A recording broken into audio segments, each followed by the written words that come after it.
The history of the music recording industry. This visual historical timeline shows changes in the music recording industry, from the early 1900s to the introduction of digital equipment and current convergence. The early 1900s was known as the mechanical era. Whilst Thomas Edison was working on a telegraph transmitter, he began experimenting and found that a needle prick on a tinfoil cylinder could play back sounds.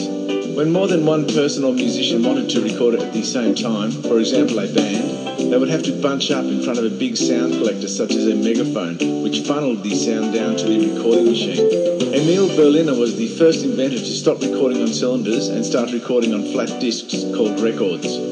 A groove with sound information was etched into a flat plastic record, which was rotated on a gramophone, where the arm held a needle in position and read the vibration grooves that were transmitted to a gramophone speaker. With the introduction of electricity, the mid-century was known as the electromechanical period. Carbon microphones were invented in 1878 and were later developed during the 1920s. Due to the cleaner sound of the microphone, a better medium for recording was required. Magnetic tape was invented. The magnetic tape was able to capture a wider, more dynamic range. The number of extra grooves required to capture this new sound would cause the needle of the current record players to fly off the record.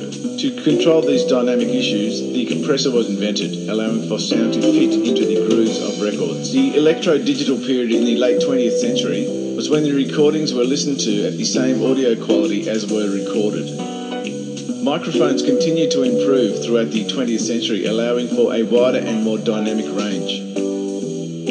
The way music was produced changed with the introduction of multi-track recording and mixers, where multiple microphones could be plugged into different channels with individual equalization, compression and automation. With all this new technology, consumers could now listen to music in the highest possible high fidelity, hi-fi.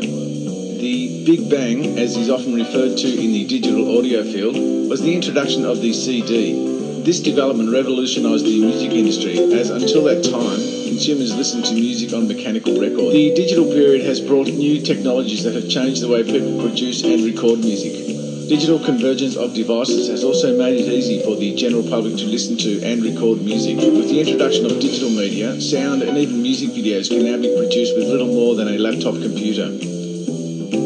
Digital convergence of devices has also made it easy for the general public to listen to and record music with an endless number of musical applications for portable devices. Due to this musical evolution, millions of amateurs have entered the audio industry with the ability to create original music, remixes or mashups, and establish an online global presence.